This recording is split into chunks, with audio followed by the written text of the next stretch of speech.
à toutes et à tous et bienvenue dans ce nouveau tutoriel Photoshop qui est dédié aujourd'hui à une technique de détourage qui est certainement une des plus importantes en termes de détails, une des plus compliquées aussi et qui est souvent un petit peu justement sous-cotée. Cette technique, c'est la technique que l'on appelle des couches, qui va vous permettre d'apprendre à découvrir et utiliser les couches colorimétriques pour venir supprimer certains éléments tels qu'un fond sur des zones complexes, un arbre, des cheveux ou autre. Ce tutoriel est tiré de ma formation complète sur le détourage dont vous avez le lien dans la description avec un petit code promo en moins 20% si vous le souhaitez. Si la vidéo vous plaît et que la technique a été un véritable apport pour vous, ou que vous utilisez d'autres techniques de détourage, n'hésitez pas à me le dire dans les commentaires, à partager la vidéo, à la liker, bref tout ce qu'il faut pour continuer à développer un petit peu la chaîne. Si vraiment vous avez aimé la vidéo, n'hésitez pas non plus de vous abonner, c'est ce qui permet au référencement naturel de continuer à monter et à la chaîne d'être de plus en plus mis en avant. Donc pour ça, j'ai besoin de vous.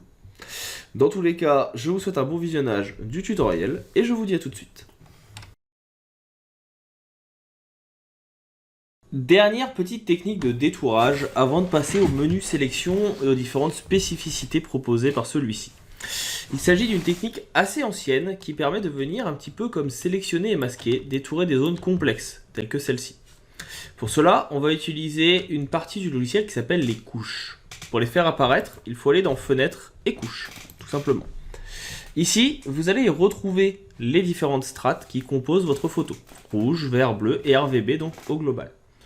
Le principe est le suivant, vous allez devoir venir chercher la photo qui est le plus contrastée entre ce que vous voulez garder et ce que vous voulez supprimer.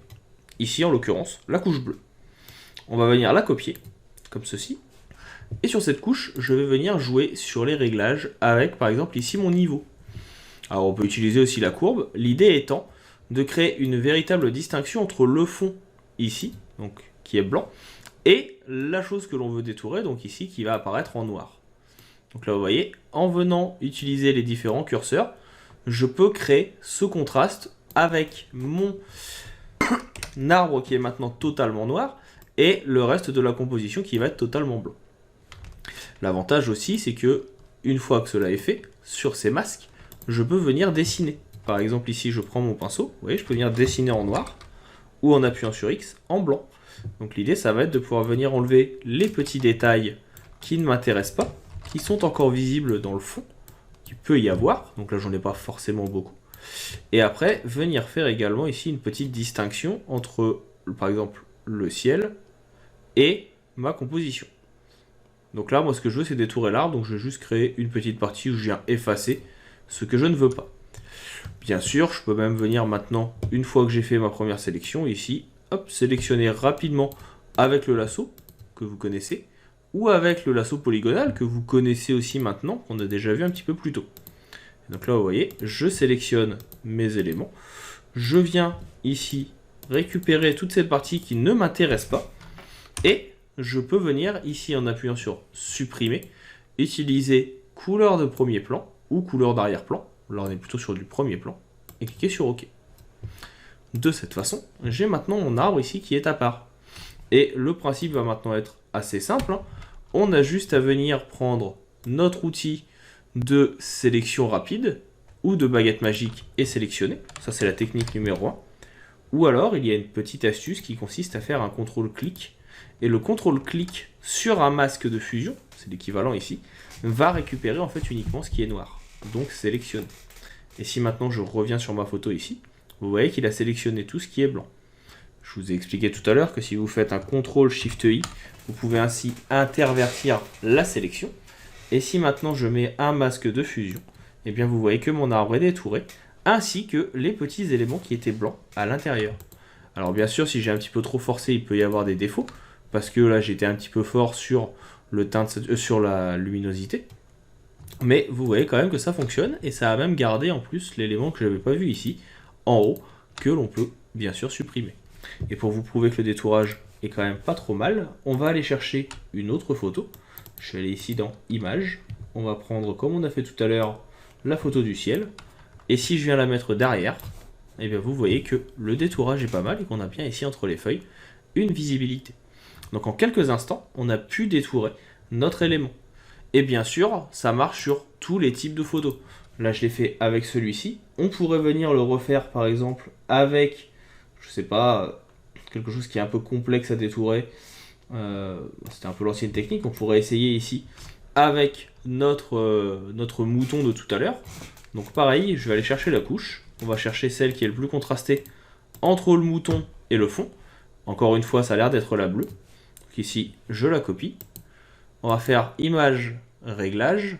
On peut essayer avec la courbe, que vous connaissez normalement aussi. On a déjà vu tout à l'heure. Et donc là, vous voyez, je vais juste essayer de venir modifier ma composition pour que ce qui est blanc reste blanc, ce qui ne l'est pas devienne plus noir. Et ainsi, vous voyez que je peux venir créer des contrastes. C'est un peu plus compliqué, je trouve, avec la courbe. C'est pour ça que personnellement, je suis plutôt adepte de niveau. Et de cette façon-là, voilà, je peux venir donc essayer de contraster, garder en blanc ce qui est blanc, donc mon animal, et venir placer en noir le reste. On va jouer ici, encore une fois, sur les différentes strates. Si ça sélectionne un petit peu trop à l'intérieur, c'est pas grave, on pourra toujours venir adapter. L'idée, c'est de pouvoir garder cette texture de poil dans notre animal. Donc là, vous voyez, je viens vraiment essayer de réduire au maximum les couleurs pour avoir quelque chose qui m'intéresse plus. Là, l'image n'était pas forcément hyper contrastée. Donc forcément, c'est un peu compliqué. On voit qu'on ne gagne pas forcément en contraste comme j'aurais voulu. Mais on a quelque chose qui va commencer à être plutôt pas mal. Alors bien sûr, après, on peut venir jouer avec d'autres outils. C'est-à-dire qu'une fois que cela est fait, on a ici des outils que je ne vous ai pas encore montrés, qui sont densité plus, densité moins, qui vont permettre de venir justement éclaircir ce qui doit être éclairci. Donc les fameux poils de l'animal par exemple. Donc là ouais, je viens augmenter l'exposition. Alors sur le fond ça peut marcher mais ça m'intéresse moins. Ici ce qui va m'intéresser c'est que voilà, je peux venir rééclaircir cette partie là.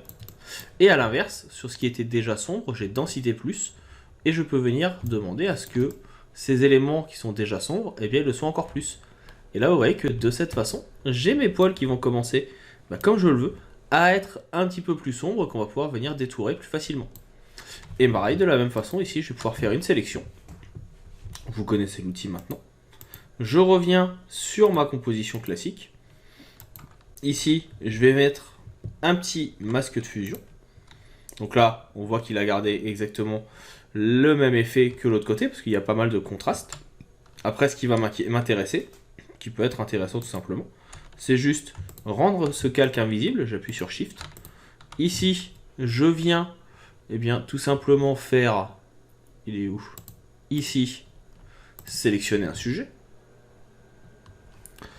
Et dans mon élément maintenant, à cet endroit, je vais pouvoir venir tout simplement dans la sélection, supprimer, de façon à rendre tout un petit peu plus visible.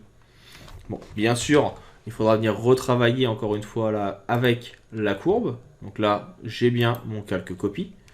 On sait qu'on veut garder les éléments qui sont là. On va venir les effacer. Donc là, tout simplement. Alors là, je suis toujours un petit peu perdu entre les deux. Mais là, maintenant, si je prends mon pinceau, je vais mettre un lissage non pas à 19, mais à 100%. Et si je viens effacer dans ma sélection, alors là, du coup, c'est dans l'autre sens. Et vous voyez que je vais pouvoir garder justement ma texture de poil, tout en ayant gardé le reste de l'animal. Tout simplement parce que je sais que c'est à cet endroit que je veux garder de la texture qu'il faut qu'on voit à travers. Si je viens effacer, tout comme tout à l'heure, je vais effacer l'intérieur. Par contre, si je viens juste passer sur la texture de poil, là voilà, on voit que ça a bien fonctionné. Et on va avoir un détourage qui va être assez net, assez intéressant. Il faut juste maintenant, donc voilà, passer, ou plutôt repasser directement sur les zones à supprimer. Sinon, il va m'en supprimer un petit peu trop. Là, par exemple, j'en ai supprimé un petit peu trop. C'est pas grave, on peut venir continuer comme ça. On vérifie que tout va bien. Là, on va pas avoir trop de changements. Par contre, si je fais un CTRL-D, et qu'encore une fois, je viens ajouter mon calque que je veux dans le fond, et vous voyez que le détourage est plutôt pas mal, même ici. Donc voilà pourquoi c'est assez utile comme petite technique. Alors bien sûr, c'est voilà, le principe de base, comme j'expliquais, c'est il vous faut ce que vous voulez détourer en noir ou en blanc, suivant la façon dont vous allez trouver des couches contrastées. Mais ça peut très rapidement permettre d'avoir un résultat assez probant. On va maintenant pouvoir s'attaquer aux différentes options du menu sélection, qui sont aussi importants et intéressants de connaître, parce qu'il y a des petites spécificités qui n'ont pas d'outils et qui ne sont disponibles que à cet endroit. On attaque ça tout de suite dans la prochaine vidéo.